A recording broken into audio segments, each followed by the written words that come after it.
Hi everyone, my name is Veruska. Thanks for watching. Today I'm going to teach you how to get your makeup to stay in place all day long and not have it cake or fade or separate, especially around your nose and your cheeks and your forehead. There's a lot of products out there that say that they're going to provide long-lasting coverage, but they always give you a really caked, aged appearance, so I don't tend to go for those. I don't believe there's such a thing as an all-day foundation. It's really in how you prep and little tiny tricks that I will show you. Now, I'm not going to actually be demonstrating any makeup in this video, so you can just play me in the background as you do other things if you'd like.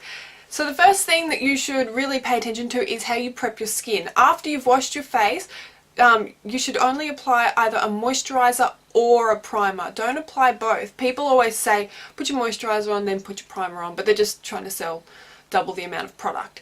The least product that you have on your face, or the less product that you have on your face, the better. That means that there's not too many layers for your foundation to sit on top of, and it's not going to separate and crack. Excuse me. So when you put your moisturizer or primer on, you should pay attention to what it's made of. Is your moisturizer water-based or oil-based, and is your primer water-based or oil-based? And it's very easy to find that out.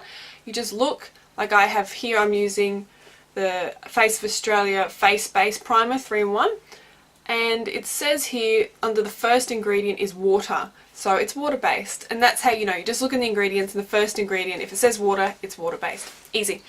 Now, the reason that's so important is because whatever you put underneath, either your water-based primer or your water-based moisturizer, your foundation needs to be water-based too. So if you're using an oil-based moisturizer, then your foundation would need to be oil-based as well. Once you mix those two things up, if you use a water-based primer or foundation and an water-based primer or moisturizer and an oil-based foundation, you're going to get all sorts of problems, and vice versa. So sort that out. If you're normal, oily or blemish prone, then I always say go with water base. Even if you're dry, you can go with water base. It's just if you're extremely dry and flaky, then you could probably start to think of oil based, as long as you make sure that your primer or moisturizer that's oil based matches your foundation that is also oil based. They have to match up. That's the first tip, I would say, when you try to get your makeup to last all day long. So after you've done that, you've washed your face, you've popped your moisturizer or primer on. The only difference between the two is that primer has more silicone in it. So if I'm putting makeup on during the day, I'll use something with an SPF, primer with an SPF or a moisturizer with an SPF, and at night time doesn't matter that much. You let that sink in. Now, before you actually start to apply your foundation, you need to blot any areas that you usually notice a lot of shine. You can use blotting papers, but what I use, which is just as good, I think it's actually better and it's so much cheaper, is a tissue. And I just pull it in half so it becomes one ply, and it's so much cheaper than buying blotting paper. It's softer than blotting paper, and I find it just absorbs far more oil, and I'm extremely oily. So I'll just take it, and before I put my moisturizer on, I'll just dab, say, my nose, my forehead, chin, cheeks, anywhere that I tend to get quite oily. And then once you've done that, you can think of putting your foundation on. So you make sure your foundation base is the same as your moisturizer base, and apply it however you like to apply it. I'll do a whole tutorial on how to apply foundation another time, but just for now, just pop your foundation on however you usually would. And you should really think of the texture that you're trying to achieve when you're doing your foundation. If you're really oily, don't go for matte. So many people who have extremely oily skin go for matte because it's the exact opposite of what they're used to. They want that matte appearance, but it's never going to work. It's always going to cake because it's too different to your natural texture. I always seem to go for quite a creamy, dewy look. So think of Angelina Jolie. Her makeup is always creamy, dewy. It's not shiny, but it's very soft. So, and that's very complementary to all skin tones, I think, the creamy, dewy texture. Alright, so once you've popped your foundation on, let that settle just for a second, and then blot again. Using a tissue, your nose, chin, cheeks, forehead, wherever you tend to really oil up. So just blot again. And now, this is where you can apply translucent powder very lightly to your eyelids and very lightly over your face, but remember, once you apply powder, that's it. You can't keep applying powder after you do that. you'll see that if that's how you've always been doing your makeup, you've done your makeup, you've popped your powder on, and then halfway through the day it started to crack and deteriorate and you've got to put more powder on, and it just gets worse. It never gets better. So we really have to come to terms with the fact that, you know, when people put their makeup on, it's not meant to last all day. When we see celebrities with makeup on, you know, they've got a makeup artist following them around and touching them up constantly all day. So it's what you're comfortable with. My makeup will last easily 12-13 hours if I prep my skin right and I have the right base, so my primer matches my foundation, and then I put a little bit of translucent over and I blot throughout the day using tissue paper, never applying more powder, and my makeup will last easily 13 hours. So I think you'll be fine. I don't think you need it to last any longer than that. Alright, so after you've done that, that's it. All day, just blot with a tissue.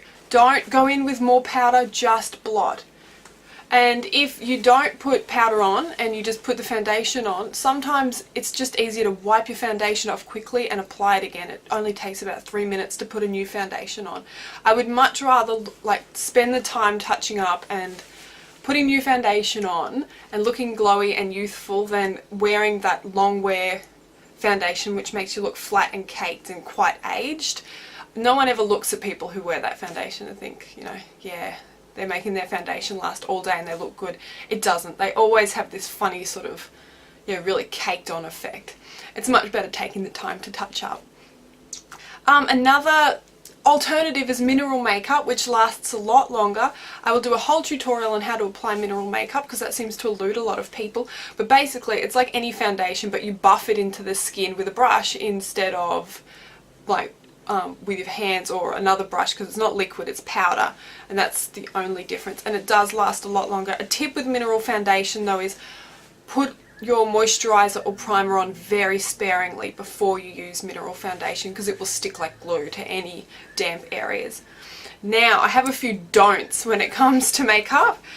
So never ever keep reapplying powder throughout the day. You put it on once at the beginning and that is it. Leave your powder compact at home. Don't take it with you. It's never a good look and it never works.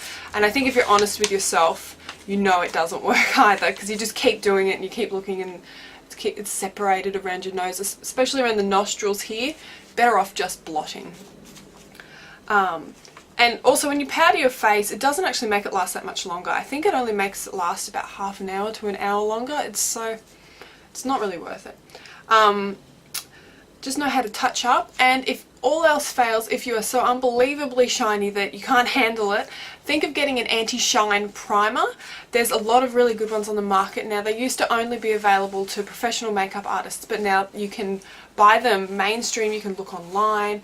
A really good website I'll pop down below called Makeup and Glow, and they do some anti-shine primers. I know they sell them. So that's, you know, that's the alternative. But otherwise, it's really about blotting and prepping and making sure your foundation and your primer are the same base, the same makeup. And it should last quite a while, about 13 hours, but no one needs it to last that long. Yeah, so those are my tricks. My makeup lasts all day and I'm very active. I don't sit inside. I'm always out and about in the sun and it stays put. So I must be doing something right. Thanks for watching my tutorial, or my little rant really, on how to make your makeup stay all day. Your next tutorial will be out soon, so I look forward to seeing you then. Thanks. Bye.